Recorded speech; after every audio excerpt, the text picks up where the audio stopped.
आपको आज हम ये बताना चाहते हैं कि नेताजी सुभाष चंद्र बोस का आज जन्मदिन है और इस मौके पर आज हम आपके सामने कुछ एक्सपोज करेंगे।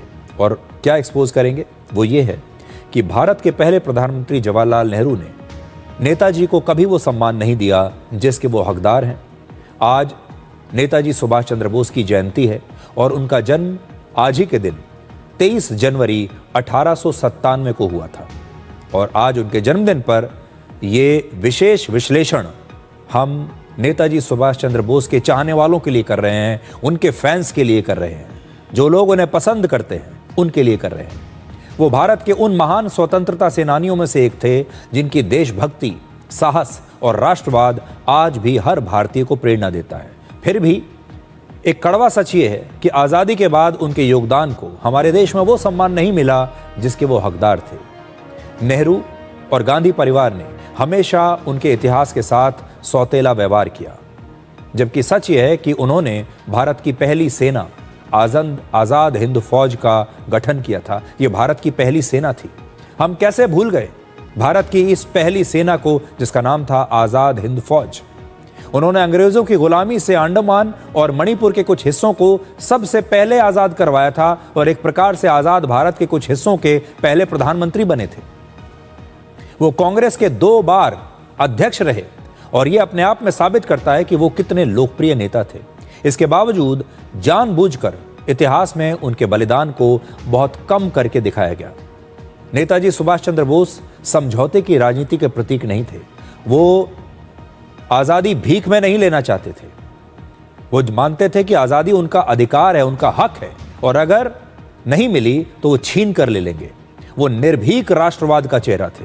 आज हम आपको ये बताएंगे कि कैसे भारत के पहले प्रधानमंत्री पंडित जवाहरलाल नेहरू ने सुभाष चंद्र बोस के साथ नाइंसाफ़ी की। और यही कारण है कि ऐसा लगता है कि इतिहास ने सुभाष चंद्र बोस के साथ एक प्रकार से नाइंसाफ़ी की है। इतिहास जो हमें पढ़ाया गया उसमें सुभाष चंद्र बोस जिस चीज़ के हकदार थे, जिस सम्मान के हकदार थे, वो सम्मान उन्हें नहीं मिला। देश की आज़ादी में नेताजी सुभाष चंद्र बोस के योगदान के बावजूद जवाहरलाल नेहरू ने उन्हें कभी भी दिल से पसंद नहीं किया। आज़ादी के पहले से ही पंडित नेहरू लगातार इंडियन नेशनल आर्मी और सुभाष चंद्र बोस का विरोध करते रहे और प्रधानमंत्री बनने के बाद भी दिल्ली में लाल किले या उसके आसपास नेताजी सुभाष चंद्र बोस का मेमोरियल बनाने से पंडित नेहरू ने इनकार कर दिया था। वर्ष 1962 में नेताजी के साथ स्वतंत्रता सेनानी रहे हरिदास मित्रा ने प्रधानमंत्री नेहरू को एक पत्र लिखा जिसमें कहा कि लाल किले या उसके आसपास नेताजी का एक मेमोरियल बनना चाहिए। और इस चिट्ठी के जवाब में प्रधानमंत्री नेहरू ने इस प्रस्ताव को खारिज कर दिया और लिखा कि लाल किले को भारत के स्वतंत्रता सेनानियों के लिए रिजर्व रखा गया है। आज बड़ा सवाल यह है कि फिर नेताजी सुभाष चंद्र बोस किस देश के स्वतंत्रता सेनानी थे अगर भारत के नहीं थे तो? यानी पंडित नेहरू नेताजी सुभाष चंद्र बोस को भारत का स्वतंत्रता सेनानी मानते ही नहीं थे। और इस चिट्ठी में पंडित नेहरू ने लिखा, जब उन्होंने जवाब दिया तो लिखा कि उनका यानी नेताजी का मेमोरियल इम्फाल, रंगून या सिंगापुर जैसी जगहों पर होना चाहिए, भारत में नहीं। पंडित नेहरू के सरकार में रहते हुए संसद भवन में सुभाष चंद्र बोस की पोर्ट्रेट लगाने की मांग उठी कि वहां पर भी उनकी एक बड़ी तस्वीर लगनी चाहिए हमारे संसद भवन में, लेकिन पंडित नेहरू ने यह भी नहीं होने दिया। और फिर वर्ष 1978 में संसद भवन में नेताजी सुभाष चंद्र बोस की पहली तस्वीर लगी।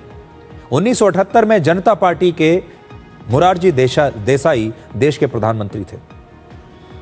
हमारे देश की राजधानी दिल्ली में सुभाष चंद्र बोस का दशकों तक कोई प्रमुख स्मारक नहीं था। पहली बार भारत की आज़ादी के 75 साल बीतने के बाद प्रधानमंत्री नरेंद्र मोदी की पहल पर वर्ष 2022 में इंडिया गेट पर नेताजी सुभाष चंद्र बोस की एक प्रतिमा लगाई गई। इससे पहले अगर मैं आपको फ्लैशबैक में लेकर जाऊं तो वर्ष 1958 में कांग्रेस के गुवाहाटी सम्मेलन के दौरान नेताजी को श्रद्धांजलि देने का प्रस्ताव रखा गया और इस प्रस्ताव पर भी तत्कालीन प्रधानमंत्री पंडित नेहरू को आपत्ति थी।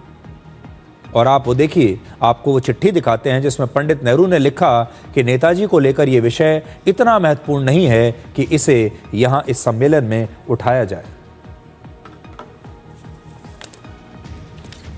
उस समय कांग्रेस के अध्यक्ष UN देभर थे और उन्होंने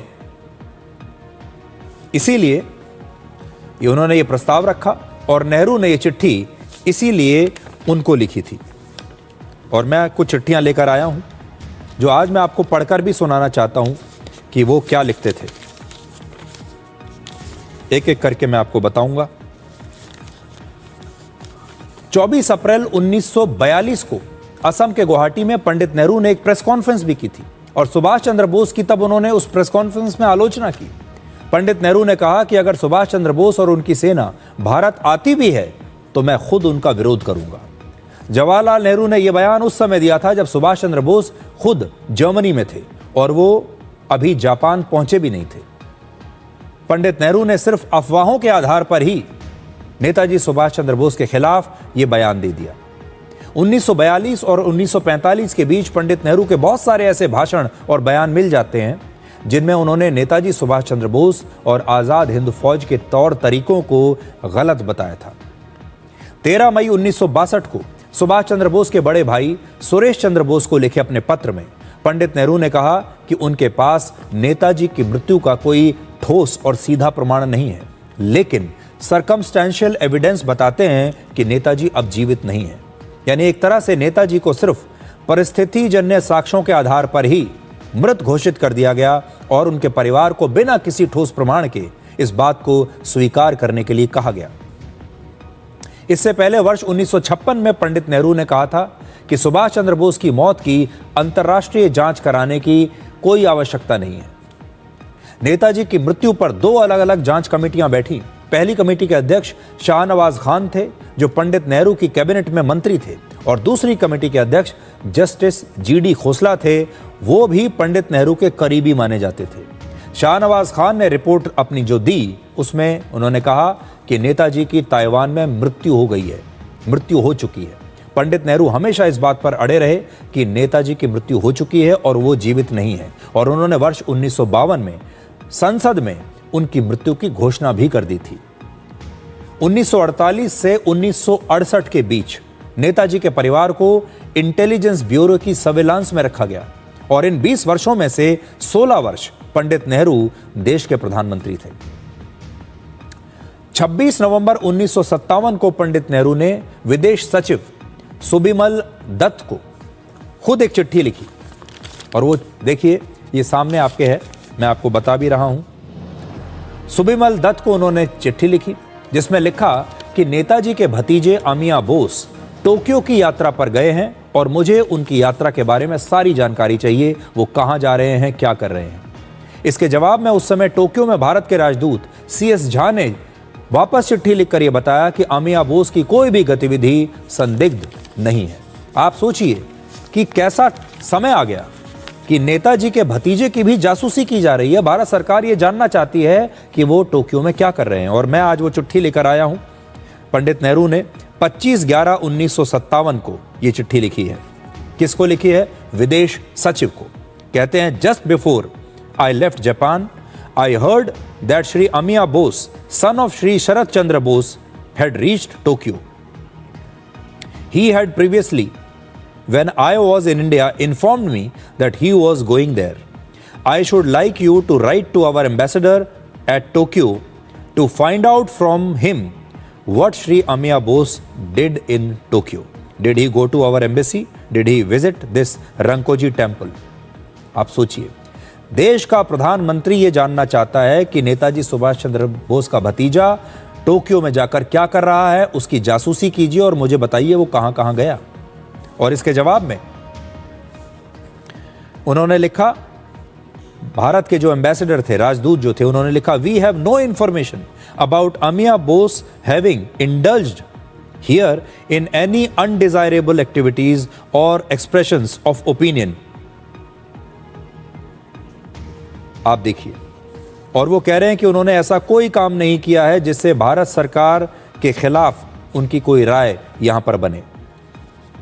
there is no information of Amiya indulging in undesirable activities और expressions of opinion adverse to government. आप सोचिए 1957 में आजादी के बाद ये हो क्या रहा था।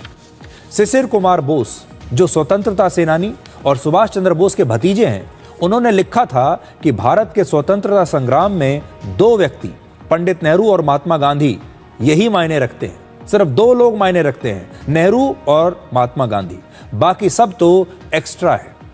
जिस प्रकार से फिल्म में आप देखते हैं ना, एक्स्ट्रा कलाकार, बाकी सब तो एक्स्ट्राज में है।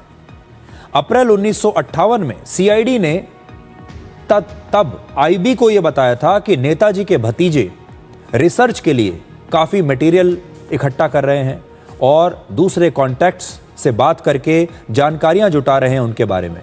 लेकिन उनके इस रिसर्च को भी शक की नजर से देखा गया और उस समय ये कहा गया था कि वो नेताजी की ऊपर एक किताब लिखना चाहते हैं, इसलिए वो ये रिसर्च कर रहे हैं। लेकिन भारत सरकार को उस पर भी शक था। और कोलकाता में नेताजी के परिवार के जो मकान थे, जो उनके एड्रेस थे, जहां वो रहा करते थे, जिस घर में, वहां नेताजी का जहां परिवार रहता था, वहां आने वाली हर चिट्ठी की जांच करने के लिए आदेश दे दिए गए थे। और आज वो कॉपी भी मैं आज लेकर आया हूं आपके पास। देखिए इसमें क्या लिखा है। कॉन्फिडेंशियल ये चिट्ठी है और स्पेशल ब्रांच सीआईडी कलकत्ता, वहां से लिखी गई है, उनको लिखी गई है। The interception of the correspondence of 38/2 Elgin Road and 1 Woodburn Park, Calcutta, which was authorized in government order, फिर order का नाम लिखा है, has been carried on with good results, and I would therefore request that an order extending the period of interception for a further period of 1 year may be issued with effect from 1/10/49। तो आप सोचिए कि ये बाकायदा, ये तो लिखित record है जिसमें वो ये कह रहे हैं कि अभी हमें 1 साल और हमें दीजिए ताकि हम वहां आने वाली हर चिट्ठी को पहले हम पढ़ेंगे और उनकी जासूसी करेंगे। सुभाष चंद्र बोस ने अपने भतीजे अमिया बोस को एक पत्र में लिखा था कि जवाहरलाल नेहरू ने मुझे जितना नुकसान पहुंचाया है, मुझे जितना सताया है, उतना किसी और ने नहीं किया। उन्होंने मेरे रास्ते में सबसे ज़्यादा अड़चनें पैदा की। ये सुभाष चंद्र बोस अपने भतीजे को कह रहे हैं।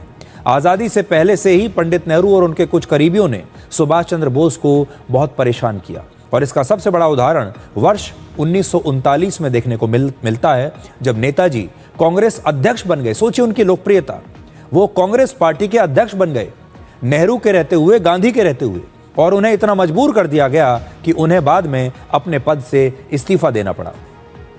नेहरू गांधी परिवार ने न केवल सुभाष चंद्र बोस के साथ बल्कि वल्लभ भाई पटेल और भीमराव अंबेडकर के साथ भी वैसा ही पक्षपात किया है। आज हम बात तो कर रहे हैं नेताजी सुभाष चंद्र बोस की, लेकिन 2 और नेता भी हैं जिनके साथ बड़ी नाइंसाफी हुई। सरदार वल्लभ भाई पटेल, जिन्हें लौह पुरुष कहा जाता है, जिन्होंने 550 से ज़्यादा रियासतों का भारत में विलय किया, जो देश के पहले गृह मंत्री थे और उन्हें कांग्रेस ने कभी उचित सम्मान नहीं दिया। और दूसरे हैं भीमराव अंबेडकर, जो भारतीय संविधान के मुख्य शिल्पकार थे और उनके साथ भी कभी कांग्रेस ने अच्छा सलूक नहीं किया और इन सब को जीवन भर संघर्ष करना पड़ा। तो ये 3 तस्वीरें आज मैं एक बार फिर से आपको दिखाना चाहता हूं, बड़ी पर्दे पर आप देख लीजिए। ये हमारे देश के वो महान नेता हैं जिनके साथ इतिहास ने न्याय नहीं किया, और न्याय इसलिए नहीं किया क्योंकि उस इतिहास को ऐसे लोग लिख रहे थे जो इन्हें पसंद नहीं करते थे। इसलिए आज सुभाष चंद्र बोस को नमन करना चाहिए और देश को यह समझना होगा कि सुभाष चंद्र बोस का जो योगदान है, जितना अभी तक उन्हें बताया गया है, उससे कहीं ज़्यादा और बड़ा योगदान सुभाष चंद्र बोस का हमारे देश में हुआ है। मैंने आपको 1-2 चिट्ठियां तो पढ़कर सुनाई, एक चिट्ठी रह गई थी और मैं चाहता हूं कि मैं ये चिट्ठी आपके लिए पढ़ूं। 24 अगस्त 1962 को भारत के प्रधानमंत्री जवाहरलाल नेहरू लिखते हैं हरिदास जी को। हरिदास जी वो व्यक्ति हैं जिन्होंने लाल किले पर नेताजी सुभाष चंद्र बोस के स्मारक के लिए चिट्ठी लिखी थी भारत के प्रधानमंत्री को कि यहां उनका स्मारक बनना चाहिए, मेमोरियल बनना चाहिए। उस पर भारत के प्रधानमंत्री लिखते हैं, I am afraid The front of the Delhi Red Fort has been reserved for a large composition denoting freedom fighters of India. This is being done by an eminent sculptor. This was decided on the centenary of the Indian War of Independence 1857. At Imphal, or rather near it, whatever is constructed should have the goodwill and agreement of the Manipuris. This applies even more to Rangoon and Singapore.